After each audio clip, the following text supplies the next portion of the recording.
Bonjour et bienvenue à cette deuxième vidéo de Fil de cristal. Aujourd'hui, nous allons apprendre à lire les étiquettes des balles de laine afin de vous aider dans vos différents projets. Choisir sa laine est très importante comme étape parce que je suis certaine que vous ne voulez pas devoir tout recommencer parce qu'il y a eu une erreur d'interprétation et qu'il y a une différence au niveau de la grosseur, de la couleur ou de la texture du fil.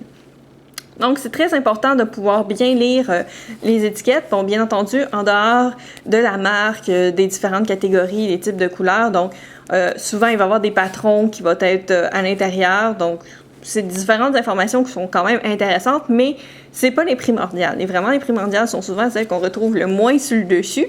Donc, on va retrouver juste en dessous. Une des premières choses très importantes, c'est la grosseur du fil. Donc, la grosseur du fil, souvent, est représentée par une petite balle de laine avec un chiffre à l'intérieur. Les grosseurs varient de 0 à 7. Donc, 0 étant le plus petit, 7 étant le plus gros des chiffres qu'on va retrouver, donc la grosseur de fil la plus grosse. 0, c'est généralement celle qu'on appelle la dentelle, donc le fil à crochet numéro 10, 20 ou 30. Ensuite, on va passer au numéro 1, qui est la super fine, ou en anglais, qui est aussi appelée la fingering. Donc, ça va être utilisé, par exemple, pour des bas, pour des articles pour bébé, ou ça va être le fil à crocheter beaucoup plus gros, donc le numéro 3 ou le numéro 5. Ensuite, on va retrouver la laine numéro 2, donc qui est appelée la fine ou la sport en anglais, qui va être pour des articles délicats, légers, comme des châles, par exemple, ou encore là, des articles pour bébé. Ensuite, la numéro 3, qui est la DK ou Double Knit, qui voudrait dire dans le fond 2 fois tricoté, qui est en français appelée la légère. Donc, c'est pour des articles qui sont un poids pas trop lourd et aussi, c'est généralement la plus grosse pour bébé utilisée normalement pour les vêtements. Ensuite, la numéro 4, comme celle-ci, c'est généralement la laine standard, si on pourrait dire. Donc, c'est probablement la grosseur qui est la plus facile à trouver, qui est utilisée pour à peu près tous les articles possibles et imaginables. La numéro 5, la bulky, j'en ai une juste ici. Donc, que le fil va être beaucoup plus gros. Donc, ça va être utilisé beaucoup pour les articles d'hiver, chapeaux, les foulards. On peut s'en servir aussi pour des couvertures. On va retrouver aussi, il y a certaines marques qui vont faire une chunky baby, donc pour les couvertes de bébé aussi, de cette grosseur-là. Ensuite, la numéro 6, la super bulky ou la très épaisse, équivaut à peu près à 2 fois la grosseur de la numéro 4. Ça encore là, c'est pour des articles d'hiver, des couvertures, des tapis. Et le numéro 7, qui est la jumbo ou géante, va être vraiment pour les articles dont on veut quelque chose de très épais. Les foulards infinis, par exemple, ou des couvertures. Donc, ça va créer un effet beaucoup plus épais sur le travail fini. Donc, après avoir regardé justement la grosseur de fil, la deuxième chose très importante à regarder, c'est la tension. La tension qui va être souvent représentée par un carré comme ça, qui va nous donner soit tension, gauge, il va y avoir différentes façons que ça va être écrit pour pouvoir, ou l'échantillon, pour pouvoir définir qu'est-ce que c'est. Ça permet dans le fond de savoir la grosseur moyenne que la compagnie suggère, soit pour l'aiguille à tricoter ou pour le crochet. Comme par exemple ici pour la numéro 4, il suggère soit la 5 mm pour la grosseur d'aiguille ou 5 mm pour la grosseur du crochet. Les tailles US sont vraiment marquées en dessous parce que souvent la taille US n'est pas tout à fait la même, donc américaine, que le métrique. Donc ça peut être quelque chose qui peut être mélangeant, comme ici, pour le crochet, on a en taille américaine taille 8 ou H, souvent il y a des lettres aussi, alors que c'est un 5 mm. Donc ça peut porter à confusion, ça ne veut pas dire 8 mm, c'est vraiment un chiffre qui est utilisé pour les tailles américaines. Donc, ils vont nous dire, par exemple, souvent c'est un carré 10 par 10. Si vous faites un carré 10 par 10 avec des aiguilles 5 mm, ça voudrait dire que vous devriez avoir 18 mailles ou 18 stitches. Ici, c'est très important d'avoir le code, de connaître les codes, parce que souvent les indications sont en anglais. Donc, 18 mailles par 24 rangs ou 24 rows. Ce qui peut être très mélangeant parce que souvent, on va avoir la même grosseur de fil, mais ça ne sera pas les mêmes indications qui vont être marquées, et ça, même pour les mêmes marques. Comme par exemple, ici, donc on a 18 par 24 pour des 5 mm. Ici, j'ai aussi une grosseur 4. On va avoir pour 10 par 10 cm. On va avoir aussi des aiguilles 5 mm. 18 mailles aussi pour la longueur, mais la hauteur va être de 26 rangs. Donc, il y a beaucoup plus de rangs. Donc, le fil est un petit peu plus petit à ce moment-là. Donc, on peut en faire, ça va faire un changement de dimension avec la même grosseur d'aiguille.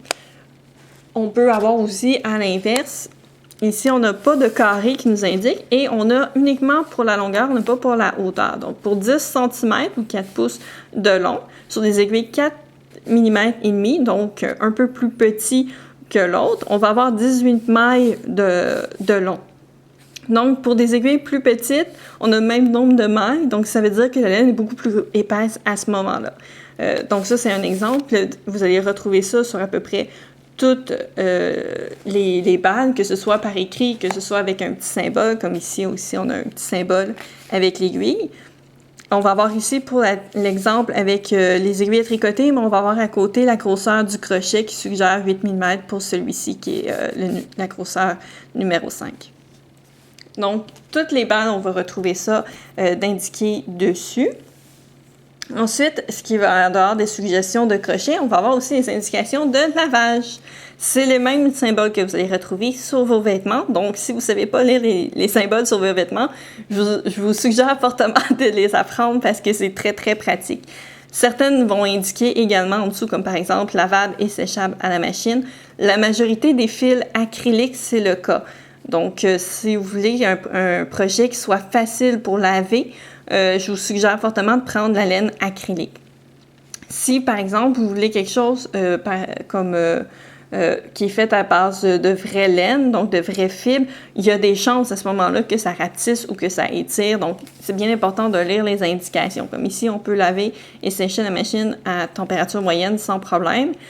C'est souvent suggéré de ne pas blanchir étant donné que de la teinture, comme n'importe quel vêtement qui est coloré, c'est pas une bonne idée de mettre de blanchir, donc d'utiliser de l'eau de javel. Ne pas repasser, ne pas nettoyer à sec. Donc, c'est souvent le cas aussi, le repassage est moins suggéré pour ces fibres-là qui risquent de se briser. Certaines fibres vont avoir des besoins plus particuliers. Encore là, ça va être indiqué. Comme par exemple, ici, ça c'est une... On va suivre. Donc ici, c'est une bulky numéro 5, 100% polyester. Donc, elle est considérée bulky à cause de la largeur des fibres, mais elle pourrait être crochetée avec un crochet beaucoup plus petit que 6.5 qui est suggéré à cause que justement, c'est vraiment la petite base ici, puis les fils vont pouvoir ressortir très jolis, surtout pour un foulard. Donc ici, ce qui est suggéré, c'est pas très très visible parce que c'est pâle. Donc ici, on dit de laver à la main, sécher à plat. Encore là, ne pas javeliser, bien entendu. Donc, toutes ces indications-là sont très importantes, surtout pour le produit fini, parce que vous n'aurez pas l'étiquette de vêtements, à moins que vous en fabriquiez une, pour, si mettons, vous faites un chandail, donc pour savoir qu'est-ce que vous allez faire, ou si vous l'offrez en cadeau, ou si c'est pour la vente, c'est important de mentionner, justement, si ça va à la laveuse ou comment nettoyer. Bien entendu, tout ça peut changer si, par exemple, vous posez des boutons, des zippers, les fermetures éclairs, si vous mettez des boutons pression, s'il y a des choses cousues à la main par-dessus, à ce moment-là, c'est peut-être mieux de choisir un lavage délicat. Ou si, par exemple, vous vous retrouvez avec des articles de feutre collés dessus, à ce moment-là, c'est peut-être mieux de ne pas du tout le laver, d'utiliser tout simplement un linge pour le rincer. S'il y a des taches. Donc ça, c'est toutes des informations qui peuvent varier. Ça, c'est vraiment pour la balle de base. Donc, c'est toutes des informations qui peuvent varier. Ensuite, la dernière chose qui est très, très importante, justement, je vous parlais d'acrylique, c'est de bien lire la composition. Donc, de quoi est faite. Comme c'est ici, on a 100% acrylique. Ici, j'avais tout à l'heure 100% polyester. Mais on peut retrouver des mix aussi. Donc, on peut retrouver des mix avec de la rayonne, on peut trouver des mix avec de la laine, on peut retrouver des mix avec de la laine d'alpaca qui va être différente d'entretien que la laine de mouton, j'imagine. Donc, c'est toutes des choses, des mix qui peuvent se retrouver, du nylon, du lycra, à peu près tous les types de fibres peuvent être utilisés, du coton aussi, par exemple. Chacune de ces fibres-là vont avoir des utilités très différentes. C'est sûr, si on a quelque chose à base de laine, ça va être beaucoup plus chaud, par exemple, pour des bas ou pour des foulards. Si vous utilisez des bas, c'est bon d'avoir aussi, justement, un petit peu d'élastane ou de spandex ou de différentes fibres qui vont être qui vont pouvoir permettre une élasticité pour pouvoir que votre pied rentre à l'intérieur plus facilement, parce que c'est un tissage beaucoup plus serré pour les bas. Tout dépendamment du projet, c'est important de savoir justement qu'est-ce que vous avez besoin comme type de fibre. D'autres choses qui vont être indiquées, ça va être souvent le poids et le métrage du fil. Donc, le poids, plus le fil va être gros, le poids va être souvent plus lourd, mais il va avoir moins de métrage. Donc, ça peut être important selon les projets. Il y a certains projets qui vont vous dire combien de mètres ou de yardage, de verges que vous avez besoin pour le fabriquer. Donc, à ce moment-là, c'est important d'acheter le nombre de balles que vous avez besoin en conséquence.